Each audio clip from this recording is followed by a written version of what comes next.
Thanks for listening to another episode of the Business of Fun podcast. It's me, Dave Wakeman, your host. Today, my guest is Sondra Shannon. She is the CEO of Gatemaster, and she was a really interesting person because she had all kinds of cool things to talk about. So we'll get to that in just a moment.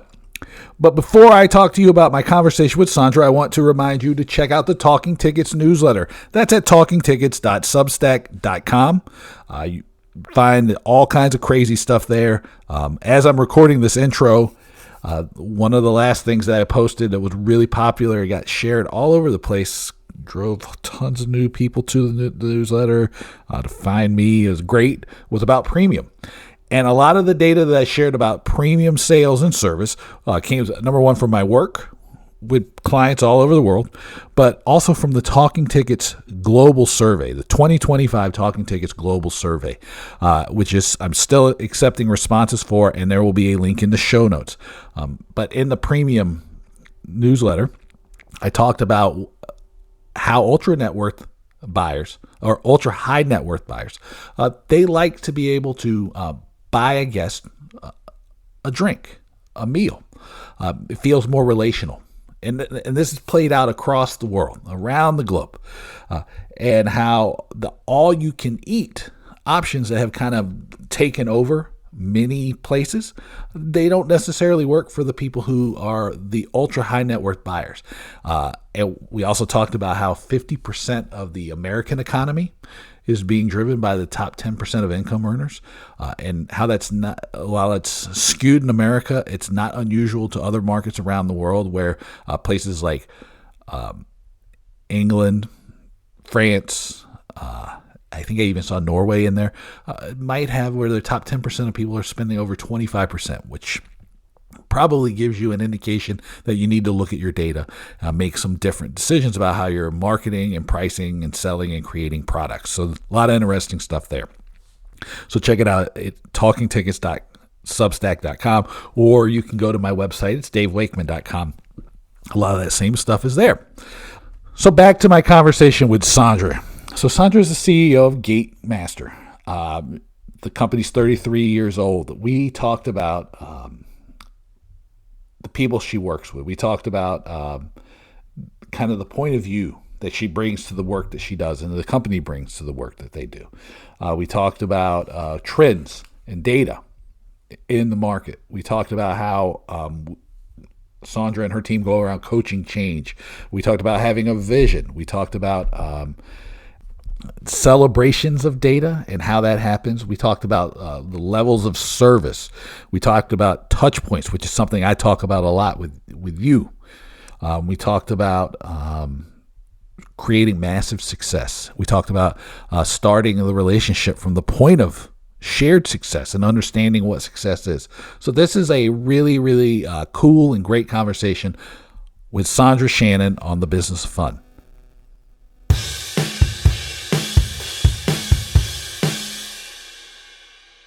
I'd like to welcome Sondra Shannon to the Business Fun podcast. Sondra, with two first names, as you just joked with me, how are you today? I'm doing great, Dave. Thanks for having me today. Yeah, this is going to be fun. I had such a nice time talking with you even before we started recording. I was like, oh, I better start recording so we don't lose any of these things that we're talking about to the lack of my recording. So I'm excited to have you here. You have your very own, you do a live stream, which I was very impressed by, live with Sondra, and you're also the CEO of Gatemaster.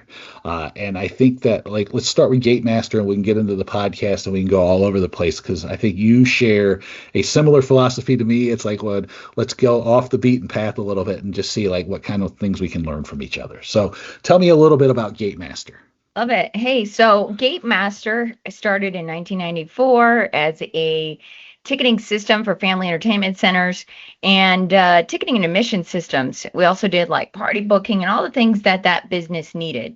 And throughout the years, we've been developing systems that work with all sorts of attractions. And right now, primarily, we are in water parks being our largest market right now. We've really found kind of our sweet spot. Water parks love us. Our team can do it in their sleep. So we've got some really great features for them, and we love watching them grow their revenues when using systems that really streamline their operations. So, ultimately, Gatemaster is just a attraction management system, and primarily, we do everything from ticketing, season pass processing, and cabana rentals, facility rentals, mobile ordering. I mean, the list just goes on and on. So definitely you guys have to check out gatemaster.com. But, over the time that I've been with Gatemaster for 25 years. So it's quite a long time to be with one company today, especially with today's work, kind of work culture. You don't hear people sticking around that long. No, no, no. No, it's nice to have a, kind of, I don't want to say track record because then that makes it sound like old, but it's more like understand where the businesses come from. Because I think one of the things that was interesting when we were setting up this conversation was your point of view on what the business can become. Right. And it's like, I think you have to understand the history. So like you're saying, 25 years Yeah. to move the business forward. Now, one of the things we talked about is like where you're trying to take the business. Can you tell me a little bit about and I'll frame it even a little bit better, is like we talked about a similarity of how we start our conversations with either clients or prospects. And the question I use, which is, what does success look like? And you were saying you have a similar question like this. So then I'm going to put the question to you and ask you, like, where is Gatemaster going, and what does success look like going forward, and how do you help people? Sure. And we like to call ourselves, actually more so than a tech company, we are tech assisted, sorry, I'm tongue twisted, tech assisted performance coaching. And so while we do develop the tech in-house, it's actually developed here in the US with a team that's just here with me in Denver. So all of it's developed here, and we work really closely with the attractions that we work with. And like you said, over 30, I think we're hitting 33 years this year, 34 years in January. So with that track record, we have a lot of data that we've collected both from the customers, but data also that we've collected from the conversations that we've had with the operators. And so one of the things that I like to ask operators when they're looking to work with us or replace the systems that they're currently using is, how would you measure the success of this partnership? What are the key performance indicators that we need to be aware of so that we can make sure that we deliver that to you? And it's funny because we were talking about this a little bit before, the similarities in how we ask that question. And I will say this, I would say probably 75% of the time, the jaw just drops. The person I'm talking to, jaw drops, because they've never thought about that. They've never been asked that by a partner. But I think it's really important because for us, if you implement a system like ours, you've got anywhere between a 10 to 20-year lifetime with us. Mm-hmm. In fact, I have customers who have been with me well over 20 years. And because of that, we've got to continually be able to prove that we are helping those businesses move forward. Think about it. You're not going to stick around with a company for 20 years if they're not doing that. Right.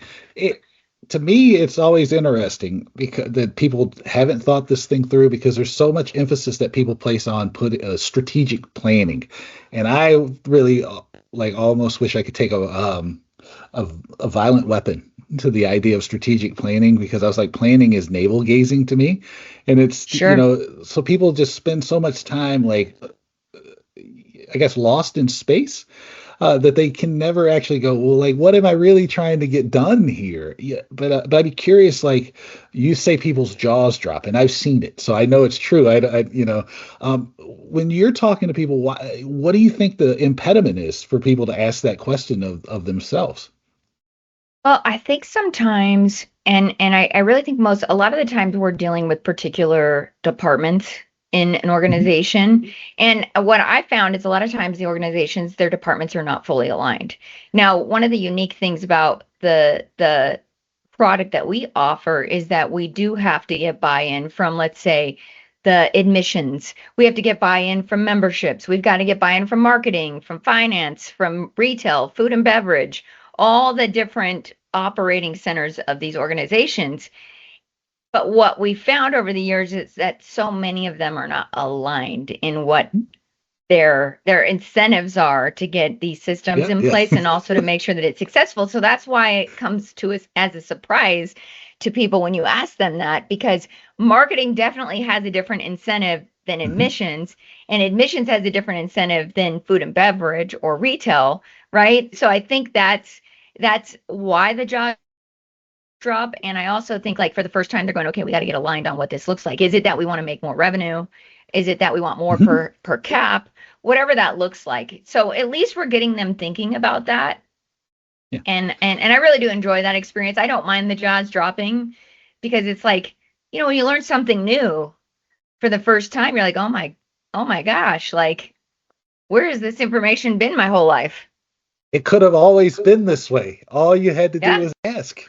Now, right. so as a tech assisted performance coaching thing, that's a mouthful for me because I'm going to stutter in a second. But how do you? What kind of what do the conversations look like for you when you help people find that alignment? Because that, to me, that's a similar pattern to what I see is that everybody's not on the same page. Everybody is pulling in their own direction, and my philosophy about when I'm dealing with people about strategy is I'm trying to go as high up the chain as I can get because I know that if I can't get the buy-in up top, it's unlikely to succeed further down because you're always Yes. pulling in many different directions. But I'm curious about how you deal with it because it's you're dealing with it from a similar but different area. Well, ultimately, we just try to help them uncover what is that thing that the overall business would see as a success. And usually it's that they want to increase their revenue by a certain percentage. They have certain KPIs that they're trying to hit. And then we try to align ourselves with what that looks like. And then all of a sudden, we've got the team's buy in. And like you said, you do have to kind of make sure that the leadership of the organization is on board for what we're doing too, because they can certainly, we can present the most amazing workflow and path for a customer's buying experience, but if leadership's not on board or it doesn't fit what that looks like, you're right. That's going to be problematic for both us and for them. So we really do try to look at what are the things that would make the partnership successful and how do we align that across all the departments? Because we're not here to coach them on everything, right? I'm not teaching lifeguard safety, Yeah, right. right? So there are just certainly we're an experts in what we do. We try to stay in our lane with regards to that, but really try to get all those departments aligned because with a system like ours, all of these features work together, and so they are going to have impact on each other. Mhm. And so alignment is super important for us. And I will tell you, like I had a one unsuccessful onboarding a few years back because they had one key staff member who was just like, I'm gonna quit if we have to use a new system, Yeah. right?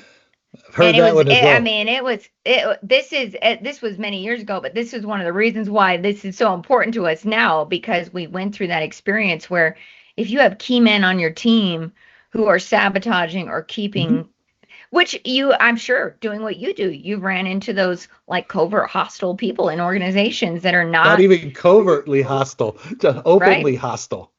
I Openly, I mean, mean, actively hostile. oh goodness, I mean, we have this hostility on video because we do record all of our training sessions for quality assurance purposes. However, I will say when I showed this to the leadership team, you know, uh, it was an interesting experience to say the least, but that is partially why we try to improve, just as we try to improve the businesses we work with. We try to improve ourselves and our processes so that we want to be successful with what we do. We want people to be with us for 10, 20 years. They're like, I mean, you don't want to go through a system upgrade every few years, I don't want to have to continue to have to make brand new sales right? every all the time, right? It's Right. for you. I'm just saying that's like your own self interest. I want to make my business as sticky as possible because I want people to continue to want to work with me because it makes my life easier. But Yes. that opens up an interesting thing that I want to ask you about because you talked about like wanting to stick around with people for a longer 10, 20-year time period. A little bit of that to me seems like that makes the necessity for being focused on the future right? And like seeing Yes. like where you're going, and innovating, especially important. How is A, am I right in that assumption? But B is like, how do you manage that process? Because I think a lot of people do struggle with like, where are things going? And then like, how do I innovate so that I can continue to evolve and deliver value for people?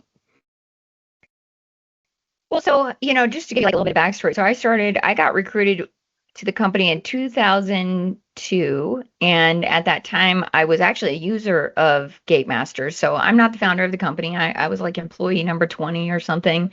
I can't really remember how many there were ahead of me. But when I came on board for the team, we were on like a Windows 98 system. Yeah. But I'd been using that system for so long, I knew it like the back of my Hmm. hand, right? And so the founder of Gatemaster came to me. He said, "I've got to build this next system, and I don't really know anybody that knows it as well as you do, but we've got to bring forward the things that we know are proven in work, Hmm. that are time tested, and then we've got to innovate." And what does that look like? And that's what got us into the water park space. From family entertainment to water park space, we started innovating, creating, cashless systems and money on accounts, on wristbands, and all these wild features that we had in the early 2000s that really helped water parks create more value for their guests. And that also went into theme parks and museums and zoos, and it just kind of really launched us into all the adjacent verticals in the attraction Hmm. space. Moving forward to 2011, I became CEO of the company slightly after I made an agreement with the owner and one of our lead developers that we would start looking at moving to the cloud. Believe it or not, there were people who said we would never be on the cloud. It would never be possible. Yeah. And at that time, I don't mean to call my our founder out. He really didn't believe it. He was like, "Look, if you guys want to take this thing on the cloud, I'll I'll give you the resources and the backing to do it." And thank God we did, because we would not be here today, right? Because Right. businesses have to continually move forward, and not just Hmm. tech businesses like mine. We have to continually be adding those features that make it so that, because there's a certain expectation that guests have with regards to technology, Yeah. right? Hmm. And you don't want to be behind there, because Right. that's the first, especially with what we do, that's the first impression they have of you. You're Hmm. most of the That's right. people who are visiting attractions, their first touch with that business is their technology. Especially today, where we see somewhere between 80 to 100% of sales online. I mean, I have parks that are almost 100% either online or through phone apps. So, you know, if technology it's something that is an integral part of the experience, and so you have to be thinking about what is that guest going to be looking for, and then also listening to the operators. I mean, that's something that we've always done. It's something that we really pride ourselves on, is like actually taking the feedback of our operators serious. And I have so many operators that come to me and say, "Hey, Sondra, I've never had anybody listen to me on this idea." And I'm like, "Well, you're like the fourth person who told me, so I'm pretty sure we need to build that." Yeah. Right? Like, there's no doubt in my mind. In fact, we do an annual, so uh, our enterprise customers will sit down with me every year. We go over Hmm. their data, everything from when's their best days, what did we accomplish, and this is how we measure a lot of the success. What did we accomplish together? What are the things that you want to see for next year? What's your goals, targets? What are the wins that we've had? I mean, the list goes on and on. What are your best days? What was the weather like on that day? What was your worst day? What is your number one selling items? Like, all the things, we go over the things. And I'm always surprised, one, that a lot of people don't really understand their data. Hmm. So it gives them that a little bit of perspective on what that data means.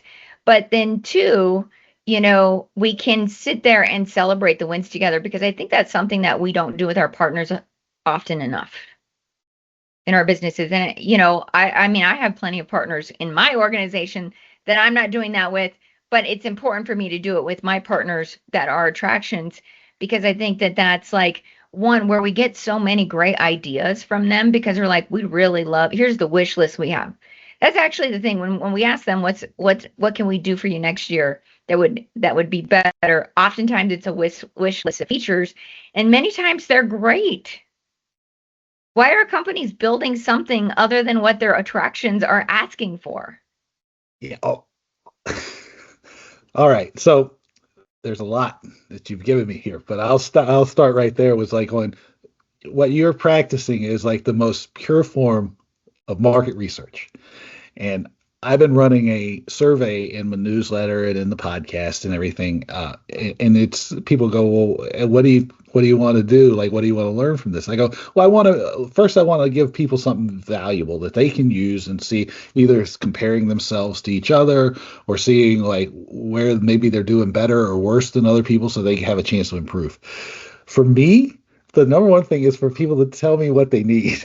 Yeah. And what they want, so I can just go, oh, here, I've got this for you, and then again, and you just give them what they want. I mean, that's like just the like greatest form of marketing. So when you ask why don't people do it, I don't have any idea. It's like just the easiest win possible. But what I found really interesting was that you talked about, number one, talk about the touch points. And right, the research I've done over the years tells me that the touch points are super, super important. They start earlier than we imagine. They go on further than we think. But the little stuff is the most important thing. So like having a really user-friendly website or point of sale system or like technology that just works, those things can make a huge impact on people. But the thing I really want to ask about is, how did you come around this idea about the data review plus the celebrating of data? Because I feel like that's a something you're doing that's a missed opportunity for a lot of people. Because when you're a partner, you can't take for granted that people see the success that your partnership is delivering, right? And it's just like a way for an easy victory for you as the partner, but also it kind of reinforces the value that you're creating. And so I know that most people don't do this. So why, how did you come up with this, and how do you deliver it?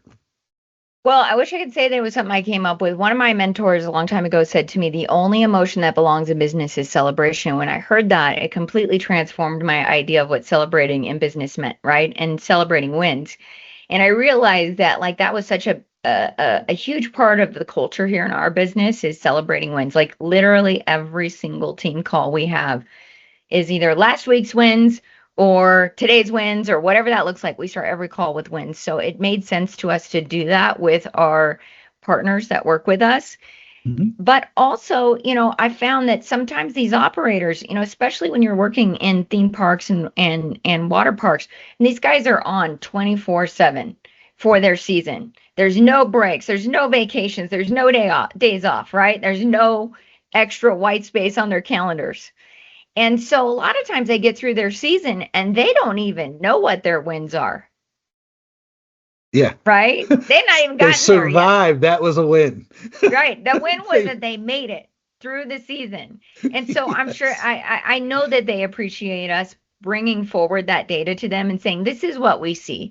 And when we celebrate those things, sometimes we're also saying like, hey, there's a little, I had a water park I was talking to just last week and we were doing this meeting and, we saw that their food and beverage sales were just slightly under the industry averages. And we knew that there's an opportunity there. So we made the plan to implement mobile ordering for them. They're super excited about that, right? Because we know that when people mobile order based on the data, they spend more time with the menus, they spend more money, right? Goes up. Yep. No hangry mom or no hangry kids in line with mom. Right.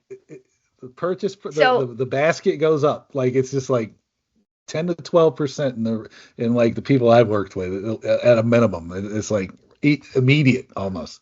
Yes. Oh, yeah. And, I'll say this, like our mission at Gatemaster is to help attractions massively succeed through proven innovative technology and legendary service. And one of the reasons we call it legendary service is because if you were a part of Gatemaster in the years that I was over the support team, that was like all of the reviews were like, this is legendary. Like we don't get the responses from any of our other vendors like we get from you guys, and we still carry that reputation today. But also, the biggest thing for me is like making sure these attractions massively succeed. That's in our mission. And I don't care if it's a small one, a big one. We were kind of talking a little bit earlier about businesses and, maybe the different sizes of businesses. I truly Hmm. believe that we can have the same kind of technology that you see in a Universal, Disney, and all of these big box brands in a small family run water park. Yep. And that they can get some of those same results that they're getting, that those parks are getting because they're supplying their customers with that experience. Yeah. Well, it's interesting because you used the example of Disney before we started recording, and I was like, I agreed, like right away. But I think people may, if they blanch at that a little bit or they struggle with it, I was like going, but isn't that like the promise of a business like Microsoft or Salesforce, right? Like Salesforce is like if you're a sales organization of one or two people, or you're a massive enterprise, you still have the same technology. My question to people always in like entertainment or even smaller things is like, if you have the tools that the other people have, why would you not use them? Because if they're doing something that you can steal and use, why, and I say lovingly steal all the time, is why wouldn't you do this thing? And, so like when you're talking about this, it's like I couldn't agree more because demand and expect more. Your business is no less important to you than Disney's is, right? So why wouldn't Yes. you act that way? Well, I think a lot of if I have to go off of the information that I have, and there might be other opinions on this, I think that it is vision, right? Like a lot of these owner operated attractions, they went into the business of fun because they wanted to create experiences. They didn't want to have to worry about systems and Yeah. processes. Like, and the only reason I feel like businesses actually come to the point where systems, processes, leadership matter is once they start scaling their businesses. But in order to scale, you have to kind of know where you're going, Yeah. right? You've got to know where you're going. You got to know what is that target that we're trying to hit.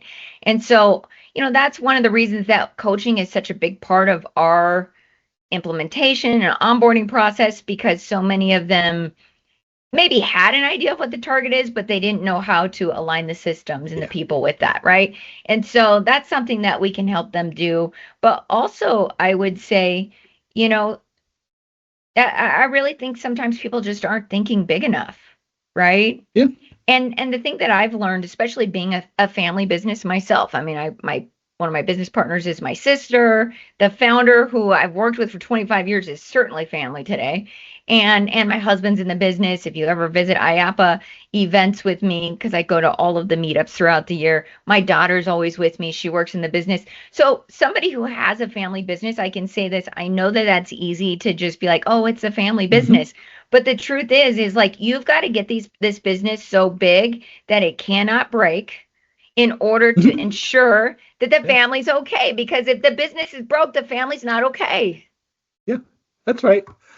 And I it kind of lines up with my philosophy about this whole thing, which is that if you really like, if you got into this business like a small attraction, family run attraction, you owe it to yourself to make sure that it's sustainable so that you can continue to do the things that you love and want to do.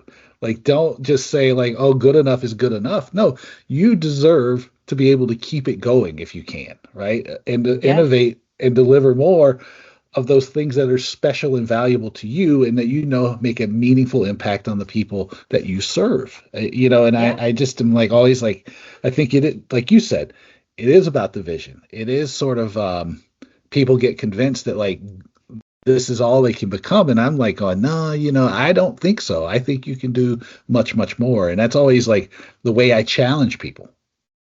But Yeah. but Well, I and and I will oh, say go this ahead. too. And I found even just working with businesses, like I think there is a little bit of a mindset shift that has to happen, in so much that across all industries, all businesses, I see it no matter what type of business I'm coaching. And I do coach businesses in different verticals outside of the attraction space, and I find that the problems are always the same, right? As far as working on the business, A lot of the problems are very, very similar. And I know there's probably a lot of business owners out there listening thinking like, no, my business is so unique. There's no way that My we're all snowflake. having similar problems.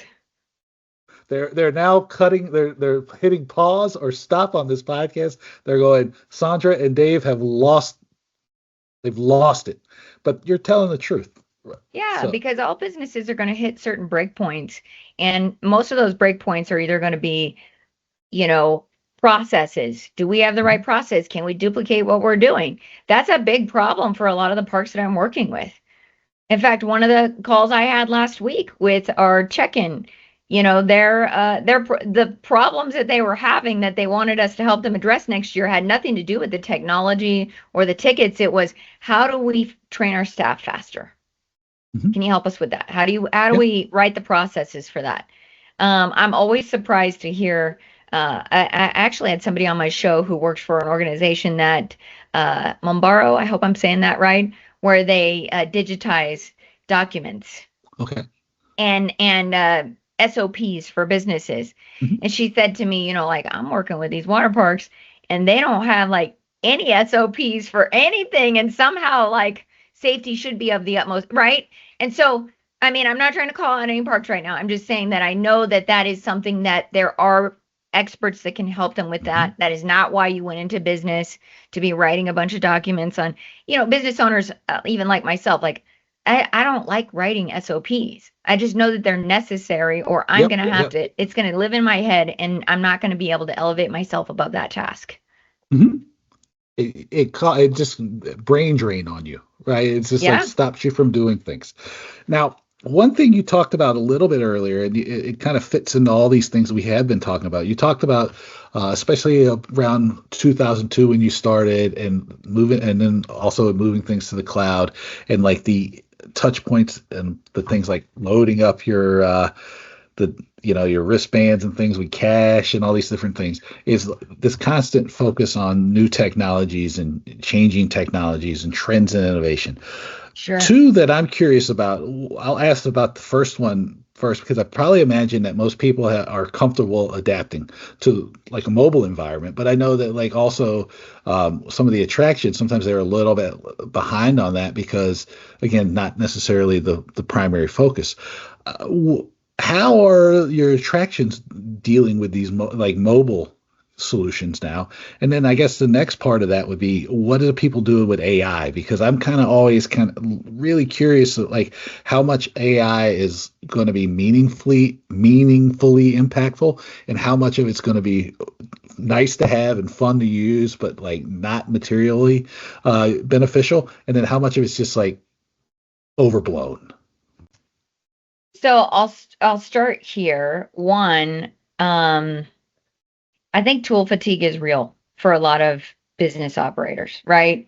And so one of the things that we did post pandemic, so this is fairly new, but it's been super successful for us. And I don't have a single customer today that does not use this service. And we call it our managed services, where we are legitimately setting up everything for them. All they have to learn are the parts of the system that is customer facing. So we become an extension of their team, right? Okay.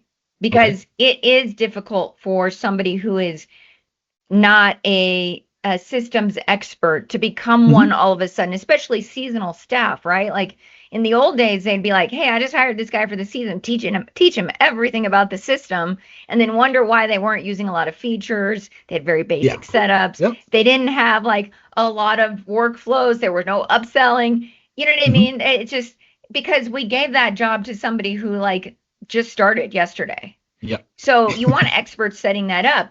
And while we do have experts in some of these organizations, I'll tell you, most of them are like, no, I love this service. Just set it up for me.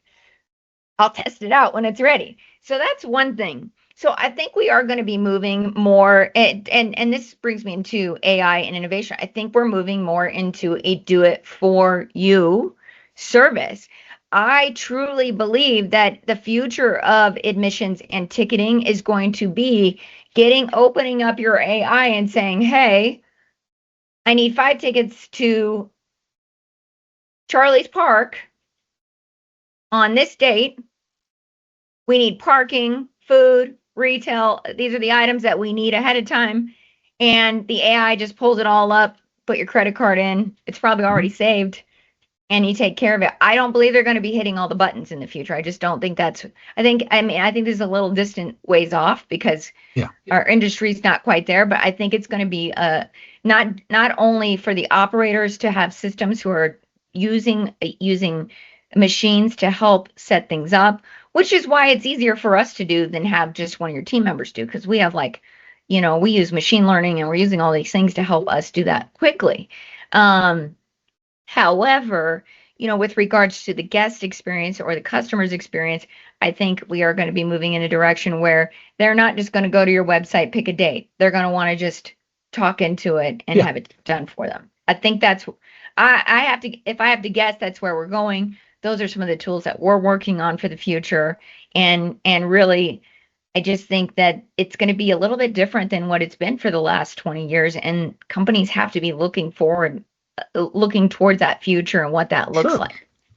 Yeah, I think that one of the repetitive cycles that I see, one of the patterns, is that people wait um, until like the bell curve. They're on the backside of the bell curve, and it's often like you were saying earlier about we kind of can't be behind our customers' desires for technology, and it creates more challenges because your customer is like, well, this is just too complicated, or I just can't quite get where I need at the time I want. So then they go to somebody who will give them that experience. Um, and that's sort of a pattern I see happen over and over and over again. And I Yeah. know sometimes that's because, you know, that's what people want. At the other times, it's because that's like kind of what some of the providers want. Um, because it's easier to not innovate. But along the lines of that trend, are there any other trends that you have been pointing people towards or like that you're looking at and paying a special attention to? Yeah, so every year Gatemaster hosts a GT Summit where we actually don't talk much about our product per se. We're actually doing professional development and then also tools that operators can use. And one of the things that I see happening, in fact, we're going to have a chief AI data officer teaching at this next year's summit. And the dates we just got for March that's happening is helping people understand how can they use this data in collaboration with AI. Because in the old days, we would have to take the data, create a custom report. You had to Hmm. have some understanding of Hmm. SQL, or you had to understand Microsoft, or all of these products that allow you to do this. Now you can take a report, put it into AI, and ask it to generate pretty much whatever you're looking for. And you can cross-reference things like weather. Yeah. What was the weather like on that day? Hmm. You don't have to pay. I mean, this is the thing. As long as you can have a conversation, and this is something that I learned being a liaison to our development team for so many years, was as long as I could have the conversation about what I needed and what our customers needed, they could make that a reality. And we're seeing that with AI right now. I mean, AI can build programs, it can build websites, it can do incredible things. But if you don't know how to have that conversation with it, it's nearly impossible to do it, which is why Yeah. people need, if you're listening to this and you are curious about AI, you need to start having conversations with it because the more conversations you have with it, the better your prompts are going to be, the more exact the output's going to be because it's able to do incredible things. But I do truly believe that you have to understand how to have the conversation with it. Yeah. I think that probably people's challenge with AI or any of these tools anyway is that I guess they think the immediate impact of it is going to take away everything that like they didn't want to do, or like they can turn off their brain and just like it's plug and play. And my own personal utility of AI is that of using it as a kind of like Robin to my Batman. And so like when I'm working Yeah. through things, um, I use it as a partner to help me synthesize data. I actually use it for market research quite regularly. But like you said, the conversations, the intelligence of the prompts, the specificity. all of those things matter. And I think like a lot of times when I see some of the more, I guess AI slop would be the term that people are using. It's because people are using it for its like most base usage, and they're not using it in a way that's going to, and be intelligent and make them respond in an intelligent manner. And I think that's like the Yeah. key to really making any of these technologies more valuable is by, not like what's the lowest common denominator, but like what's the most impactful way I can use it. But, what do I Yeah. know? Who am I? Well, hey, you know what? I always tell people when they're like, AIs are going to take our jobs. I'm like, well, listen, I was really sad for candle makers too when electricity was invented, but that's how innovation works, right? Like this is the future of what it is, and that we're just going to shift everybody just shifted around that. Like humans didn't cease to exist because candles went out of business Right. Yeah. when electricity was designed, right? So, I do think that it is, and it's funny to your point. I saw something just yesterday. It was like the number of people that use AI as a therapist, right?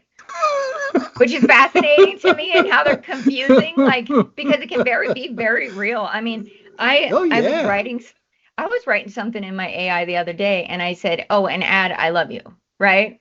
I was writing like a Yes. somehow I don't remember exactly what it was, and the AI was like, "You love me," and I was like, "Well, that was for the." Because I didn't have a great prompt. I'm like, Yeah. that was for that, but sure, I love you. And it was like, it went on and on for like 10 minutes about how happy it was that I told it that I loved it. And I was just honestly curious how it would react. Yeah. So I encourage everybody to tell your AI you love it today and see what happens because it's fascinating. I might have to Um, do that. That would be pretty funny. right. But So it was, my AI is going to be like just, going, I didn't think we had that kind of relationship, Dave. but yeah, I did. I saw a study yesterday that was like, yeah, a lot of people are using AI. Like that's one of the most common uses, almost like a therapist. So, I think that it can be used in so many ways, but with regards to what we're doing in the industry, I think Yeah. we're definitely going to see some.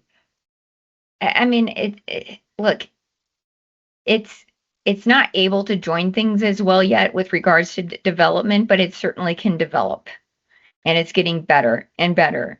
And people, we one of our companies, we just created an entire app using Replit, right? Just talking to the AI about what we wanted it to build as a test. And we did have to have a developer come on board just to kind of join some things together that he Hmm. couldn't connect. But ultimately, like hundreds and hundreds of hours of development time was saved by being able to have this conversation with the app. Yeah. Well, I think that's like a good place to, with the need to be better and better and better. I think that's a good way to sum up our conversation, because I think that like if you are curious and you are creative and you are willing to use some of the tools that are available to you, that you can continue to improve your business. And I think that's like a really great lesson for people. Sondra, how do people find you on the internet? Well, my favorite place for people to find me is on LinkedIn. I'm Sondra Okay. Shannon on LinkedIn, or you can follow my show, The Live with Sondra Show. You could also reach me through the Gatemaster website. That's gatemaster.com. And yeah, all of those places. I still monitor my own LinkedIn page. So if you send me a message there, you will get me. So please So do do. I. I do as well. And people are always amazed when they get me. Yeah, same. Some But of the thank you other so. pages I can't Oh, vouch for, but mine, it's me. it's definitely me. Well, thank you for doing this, Sandra. Thank you, Dave. I really appreciate you having me today. Let me know what you thought of my conversation with Sandra by sending me an email to my name. It is Dave at davewakeman.com. Make sure you check out the Talking Tickets newsletter. That's talkingtickets.substack.com. As I mentioned in the introduction, I'm still running the 2025 Talking Tickets global survey, and I've been using it. Some of the data I've started using the data in the newsletter and all over the place. The most recent one, as I'm recording this, was about premium. I told you about the 49.7% of the American economy that's being supported by the top 10% of income earners spending, which is very skewed, but which other countries in the world, rich countries, also have a pretty skewed, even if it's not as skewed as it is in America, spending by the top income earners, and that has interesting impacts on people's purchase habits, the way you should market and sell your events, all kinds of things. And that stuff's going in the Talking Tickets newsletter. So check it out, talkingtickets.substack.com. I also have shared a link to the survey in the show notes. And you can always find a lot of this stuff at my website, davewakeman.com. Make sure, 46 minutes into this podcast, that you rate and review the podcast. Helps people find it. It helps me continue to get great guests like Sondra. And it helps me, gives me motivation. Let me not lie to you. Okay? So do that. Rate and review it on your favorite podcast platform.